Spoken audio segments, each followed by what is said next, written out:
Dari awal aku daftar COE itu sebenarnya aku sudah memetakan bahwa ketika magang nanti aku juga mau bikin tugas akhir sekalian gitu biar bisa lebih cepet gitu lulusnya. Aku sidang juga yang tadinya aku mikir aduh kayak aku bakal dibantai gitu ya, tapi ternyata enggak, ternyata aku bahkan justru mendapat apresiasi dari penguji aku. Di situ kayak Masya Allah gitu. Terus kayak aku senang banget sih bisa dipuji gitu, aku bisa diapresiasi dengan baik.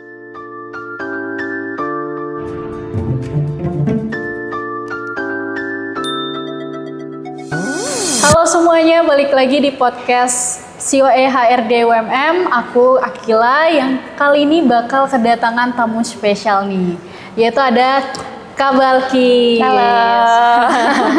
Gimana kabarnya Kak Balkis? Sehat, Alhamdulillah. Nah, jadi Kak Balkis ini adalah alumni dari COE HRD, betul ya Kak? Betul. Di batch 7. Nah, dan sekarang Kak Balkis ini udah menyelesaikan tugas akhirnya dalam waktu yang cukup singkat ya, 3,5 tahun, luar biasa sekali. Nah, kali ini aku bakal nanya-nanya nih ke Kak Balkis seputar tugas akhirnya, gimana Kak Balkis ini bisa menyelesaikan dalam waktu yang singkat, lalu gimana ceritanya Kak Balkis ini mengenai proses tugas akhirnya juga di dalam COE HRD UMM. Boleh aku tanya-tanya Kak? Boleh, silahkan ditanya-tanya ya. Nah Kak Balkis, untuk tugas akhirnya sendiri topik apa nih yang Kak Balkis ambil? Oke, topik yang aku ambil untuk tugas akhir aku di sini ngambil topik tentang keterikatan karyawan gitu. Karena kan kebetulan tugas akhir ini aku ambil ketika magang di industri juga. Jadi kayak sekalian magang juga sekalian aku bikin tugas akhir aku ini tadi gitu. Jadi keterikatan karyawan. Nah, kenapa Kak Balkis mau memilih topik itu? Apa ada motivasinya atau ada gambaran dari dosen mungkin? Oke. Kalau misalnya untuk pemilihan topik itu sebenarnya karena ini aku TA produk ya, di mana menyelesaikan permasalahan yang ada di lapangan gitu ya Kak ya. Nah pastinya ngelihat dulu nih di kondisi lapangannya kayak gimana, dan ternyata ketika aku lihat di perusahaan aku itu ada gap nih antara kondisi yang seharusnya dan kondisi di lapangan. Akhirnya aku ngambil topik itu karena menurutku pada topik itu bisa nyelesain apa yang menjadi permasalahan di lapangan itu tadi Kak. Itu ngelihat kondisi lagi ya, seperti itu. Karena kebetulan kan aku juga magang sekaligus bikin TA di situ ya, jadi bikin tugas akhir di situ. Jadi kayak sekalian bisa ngeidentifikasi di lapangan juga sekalian bikin TA produknya gitu. TA produk. Jadi kemarin tuh sekalian magang ya Kak? Betul. Jadi sekalian magang, terus sambil ngerjain TA. Nah, gimana itu prosesnya? Jadi ngatur waktunya antara magang, terus nyusun tugas akhir juga?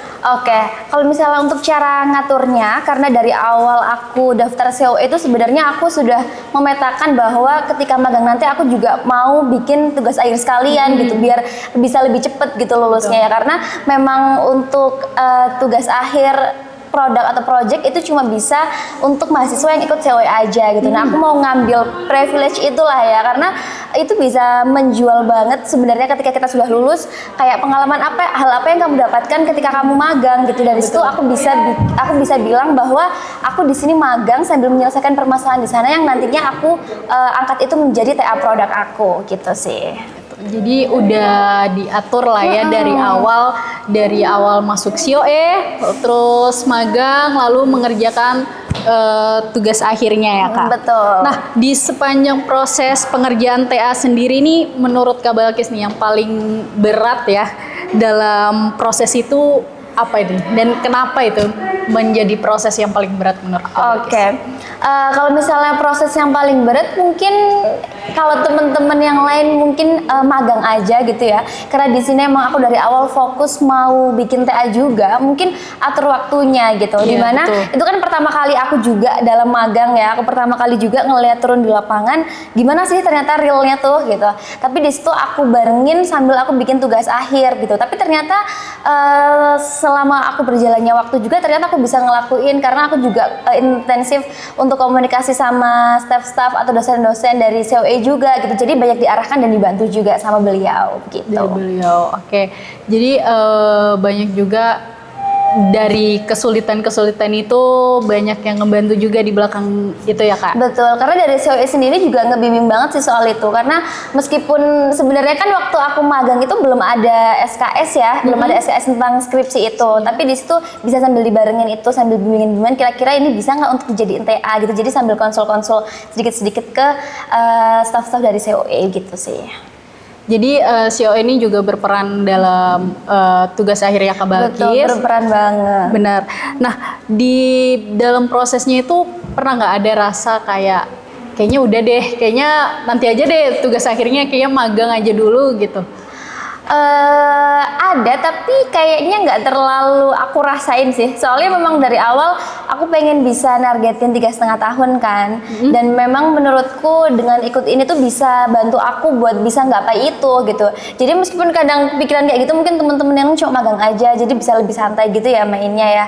Tapi di sini aku tetap punya komitmen buat bisa tetap tugas akhir itu tadi sih, karena biar aku bisa lebih cepet juga selesai kuliahnya gitu. Juga aku pengen juga untuk bikin suatu produk untuk permasalahan yang ada di perusahaan gitu. Oke, kalau boleh tahu nih tugas akhirnya Kak Balkis nih adalah suatu tugas akhir produk ya. Produk. Itu gimana sih Kak? Maksudnya lebih rincinya lagi tugas akhirnya Kak Balkis tuh ngerjain apa sih sebenarnya? Oke, kalau misalnya tugas akhirnya lebih rinci itu kan aku milih produk aku tuh kan sebagai modul ya. Tapi sebenarnya tuh produk itu banyak banget, nggak cuma modul gitu, bisa SOP, bisa kamus kompetensi dan lain sebagainya. Nah di sini tuh aku bikin modul karena menurut aku baca-baca dari penelitian bahwa itu bisa menyelesaikan dari permasalahan yang ada di lapangan kayak gitu. Jadi di sini aku bikin modul, di mana modul itu aku bikin dari tahap assessment, dari prasurvei, assessment, development, sampai dengan implementation juga. Aku ada pilot test di dalam perusahaan itu aku lakuin semuanya di sana kayak gitu sih. Gitu ya. Terus di dalam TA-nya itu berarti lebih fokus ke karyawannya. Ke Karyawannya berarti Kak Balkis dari magang itu sambil mencari data-data di perusahaan tersebut kayak. Terus gimana sih pengalaman bimbingan nih Kak Balkis sendiri sama dosen-dosen gitu, apalagi selama magang kan, terus disambi juga sama tugas akhir. Oke, kalau misalnya proses bimbingan sebenarnya karena di saat aku magang itu aku juga sudah konsultasi ya ke staf COE ya. Jadi setelah aku selesai magang itu kan baru aku dapat mata kuliah skripsi. Nah di situ aku nggak terlalu banyak bimbingan sih, karena memang sebenarnya produk aku kan sudah jadi dan sudah diaplikasikan ke dalam perusahaan. Betul. Gitu. Jadi untuk setelah magang selesai untuk menulis TA-nya itu tadi, itu mungkin tentang penyusunan TA-nya itu kayak gimana biar itu menjadi terstruktur, mungkin di penulisan itu aja sih. Kalau misalnya TA sendiri kan soalnya sudah jadi ya. Dan memang dari awal aku juga ngikutin dan aku baca juga panduan dari kampus gimana untuk membuat TA itu tadi. Berarti udah ngeriset juga ya dari awal.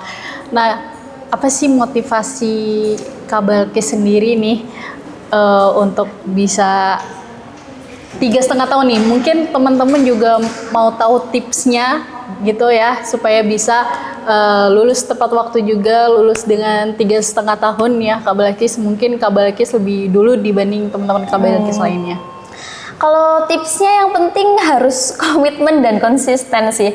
Soalnya bisa aja di tengah-tengah tiba-tiba kita itu nggak punya komitmen yang tinggi lagi mau lulus 3,5 gitu ya. Karena memang dari awal aku sudah punya komitmen bahwa aku mau mengusahakan 3,5 itu tadi, jadinya ketika pelaksanaan itu aku jauh lebih mudah untuk melakukannya gitu, karena aku juga ngerasa aku bisa jauh lebih konsisten. Menurutku privilege banget bisa magang COE gitu ya, apalagi kita juga waktu magang bener-bener fokusnya tuh di HRD gitu. Jadi kita nggak cuma ngurusin administrasi aja, tapi kita juga fokus di HRD-nya itu tadi.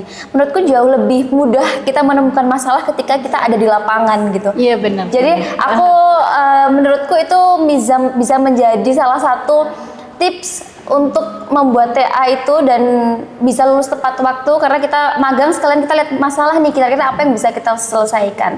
Selain itu juga ya itu tadi yang kedua adalah punya konsisten untuk bisa ngelakuinnya gitu sih.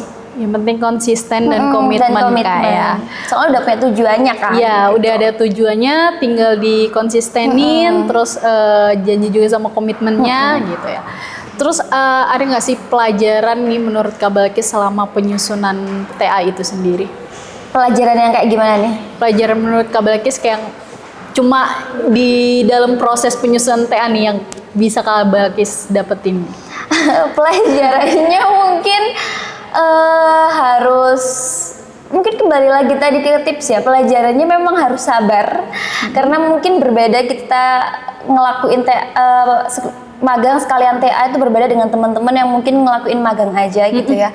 Mungkin pelajarannya memang harus sabar aja, meskipun mungkin teman-teman yang lain bisa kelihatan jauh lebih senang-senang gitu ya, tapi sebenarnya kita juga nantinya akan senang-senang juga, tapi kita tahan dulu nih. Iya, benar. Kita mencoba untuk ngelakuin hal yang besar dulu sekarang biar kita bisa sesuai dengan tujuan kita gitu.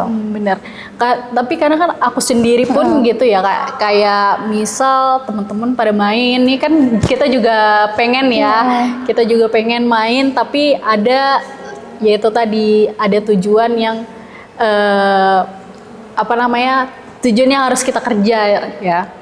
Nah, ada nggak sih Kak pesen-pesen nih buat teman-teman yang pengen lulus di 3,5 tahun? Pesan-pesan buat teman-teman yang pengen lulus di setengah tahun. Ini maksudnya dalam konteks yang kayak gimana?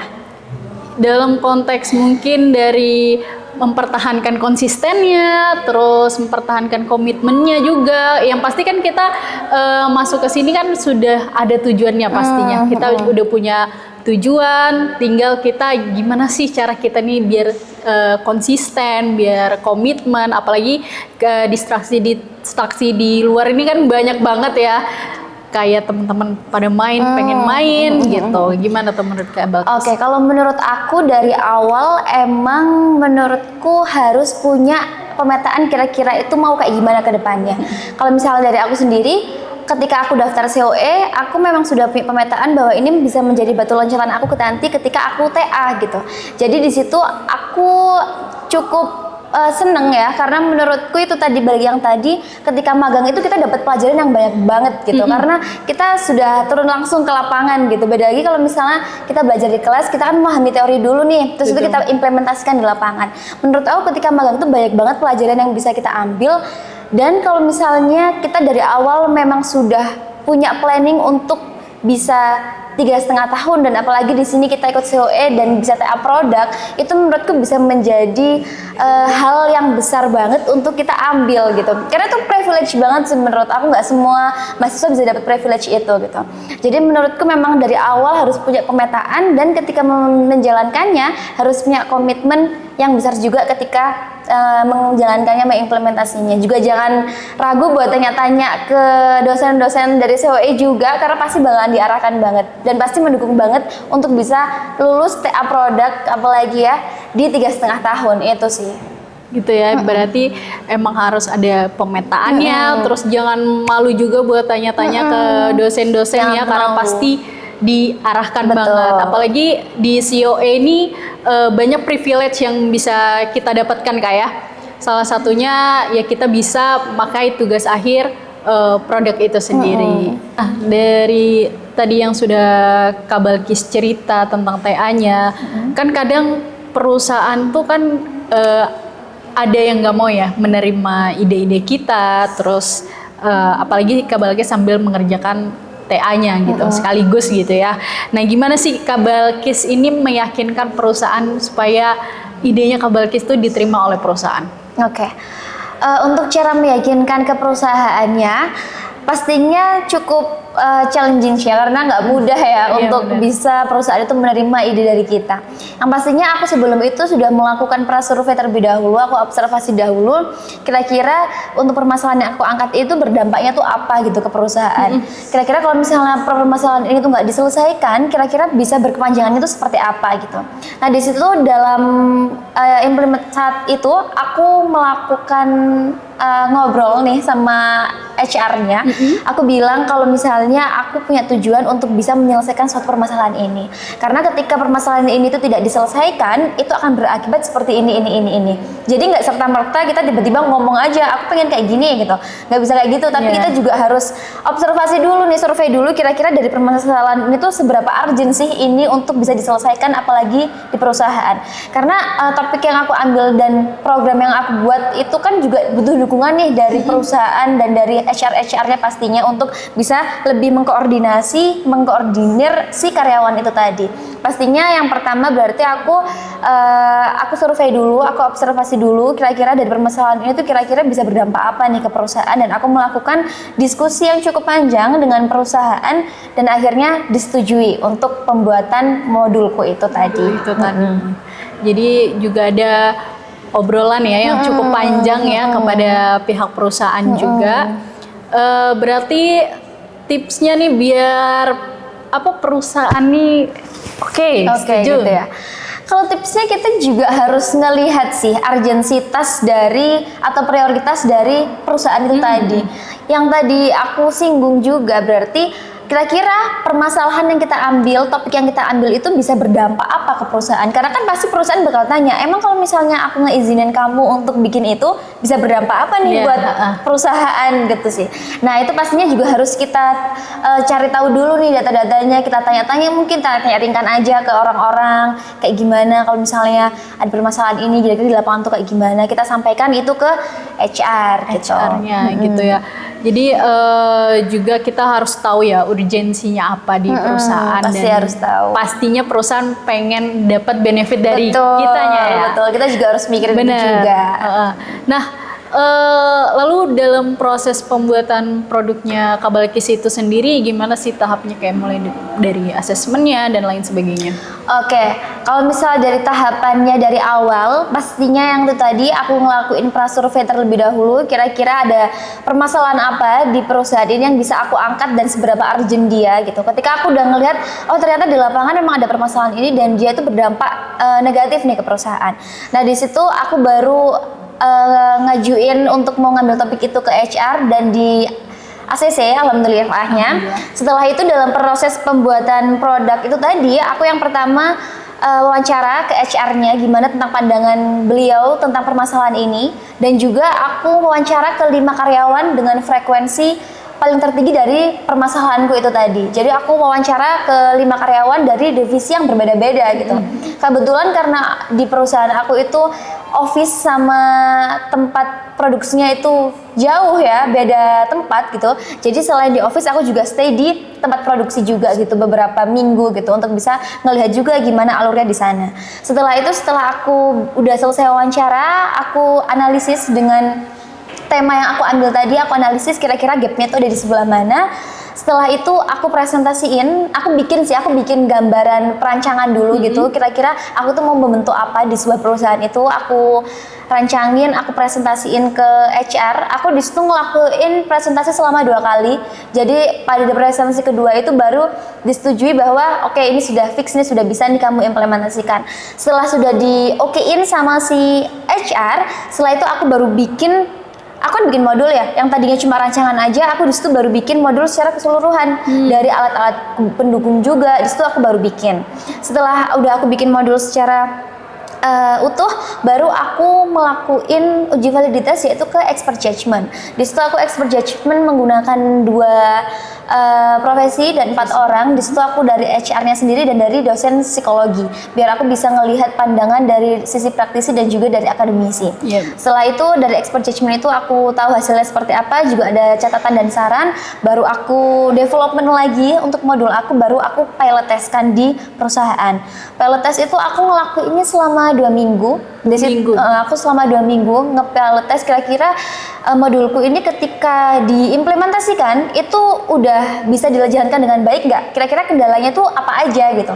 Dari tahapan 2 minggu itu tadi aku observasi tahapannya kayak gimana, juga kendala-kendalanya apa. Untuk kendala-kendalanya baru setelah 2 minggu itu aku development untuk menjadi modul yang setelah hasil dari evaluasi di pilot test gitu. Jadi terakhir ada evaluasi lagi. Setelah pilot test ada evaluasi lagi dari pelaksanaan pilot test itu tadi. Jadinya modul aku nggak cuma tervalidasi di ahli aja, tapi juga secara pilot test, secara implementasi juga sudah tervalidasi kayak Sudah gitu. tervalidasi ya. Oh, keren banget. Jadi cukup panjang Cukup gitu. panjang juga prosesnya. Tapi itu kurang lebih berapa Kak totalnya dalam pembuatan proses TA itu? Dalam pembuatannya sampai dengan kepenulisan akhir itu 4 bulan. 4 bulan. Cukup lama, cukup singkat ya. Sebenarnya cukup singkat sih menurut aku. Cukup singkat ya. Karena kan 2 bulan itu aku udah di lapangan, 2 bulannya itu aku kepenulisan, udah fokus di kepenulisan gitu. Oke, berarti ya singkat sih Cukup itu ya. singkat, Cukup kan? singkat ya. Keren banget. Emang ngebut. Ya, jadi berarti pengen banget cepet lulus ya. Iya, orang pengen. Nah, terus dari kan tadi udah kita ngomong pembahasan tentang tugas akhir, prosesnya gimana, mulai dari asesmennya sampai uji kelayakannya. Terus gimana nih kemarin ceritanya nih, boleh nggak ya? Tentang sidangnya Kabalkis nih. Oke, tentang sidang ya. Ya, gimana tuh perasaannya kemarin udah sidang, terus gimana ceritanya selama perjalanan dari penyusun TA, terus akhirnya sidang. Gitu. Oke, kalau misalnya selama sidang itu sebenarnya deg-degan sih, deg-degan yang pasti ya, wajar ya gitu. Waktu sidang perasaan sih pasti deg-degan. Tapi aku cukup percaya diri sih sama tugas akhirku karena kan aku pakai research and development dan sudah ada nih hasil akhirnya tuh sudah ada gitu. Jadi aku cukup percaya diri karena menurutku tahapan yang aku gunakan dalam modulku itu juga sudah cukup panjang dan sudah cukup memvalidasi gitu. Tapi ternyata ketika aku sidang juga yang tadinya aku mikir aduh kayak aku bakal dibantai gitu ya. Tapi ternyata enggak, ternyata aku bahkan justru mendapat apresiasi dari penguji aku. Di situ kayak Masya Allah gitu. Terus kayak aku senang banget sih bisa dipuji gitu, aku bisa diapresiasi dengan baik bahwa modulku memang sudah tervalidasi gitu, sudah diimplementasikan juga gitu ke dalam lapangan dan insya Allah nanti bisa diimplementasikan dalam jangka panjang gitu. Lebih ke itu sih diapresiasi karena memang modul aku tuh valid juga kan karena tahapannya juga cukup panjang dan akhirnya bisa dalam produk yang tervalidasi dalam akademik maupun praktisi itu. Praktisi itu keren banget ya dalam prosesan selama 4 bulan itu, terus akhirnya di sidang diapresiasi banget. Nggak expect pastinya kayak expect ya, pastinya nggak expect. Soalnya emang sebenarnya kalau misalnya penelitian R&D itu menurutku justru aku kalau misalnya aku sendiri ya, aku lebih percaya diri sih karena kan aku yang ngelakuin dari awal. Ya, dari awal. Aku jadi tahu gitu tahapan-tahapannya kayak gimana. Jadi aku nggak banyak overthinking karena aku pasti bisa menjawab gitu karena sudah aku lakukan gitu. Karena dikerjain dari awal emang sendiri ya. Gitu. Biasanya langsung percaya diri, biasanya emang kayak gitu sih daripada kadang kelompoknya kayak kadang kita kan pembagiannya beda-beda ya, kadang di teman juga ini gimana gitu ya. Gitu. Nah ini mungkin pertanyaan terakhir nih kayak sebelum kita akhiri, planningnya Kabalkis nih kedepannya apa? Planningku ya. Kalau misalnya dari planningku sendiri ke depannya, aku insya Allah aku akan ambil S2, insya Allah ya. Amin. Aku akan ambil S2 akademik.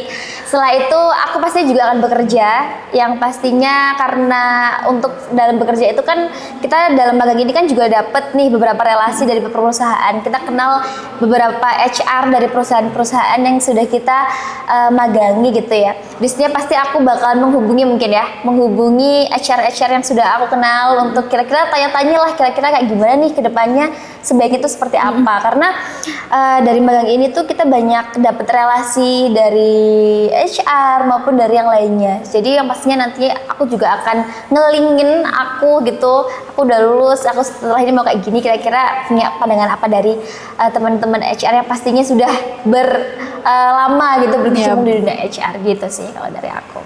Berarti insya Allah akan lanjut S2 lagi yang pastinya bekerja. Insya Allah. Oke, kita doakan semoga terwujud ya. Amin. Amin.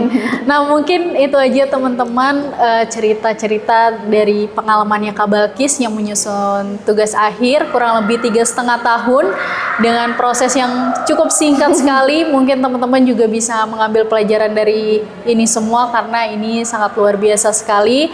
Aku terima kasih banyak Kabalkis udah mau berbagi bersama teman-teman juga. Nah, dari perjalanannya Kak Balkis sendiri kita bisa memetik ya bahwa konsisten dan komitmen itu sangat penting banget. Apalagi kita sebagai mahasiswa yang udah terjun ke dunia perkuliahan pasti punya tujuan dan tinggal kita matangkan lagi konsisten dan komitmennya. Baik, sekian dari saya. Wassalamualaikum warahmatullahi wabarakatuh. Waalaikumsalam warahmatullahi wabarakatuh. Terima kasih.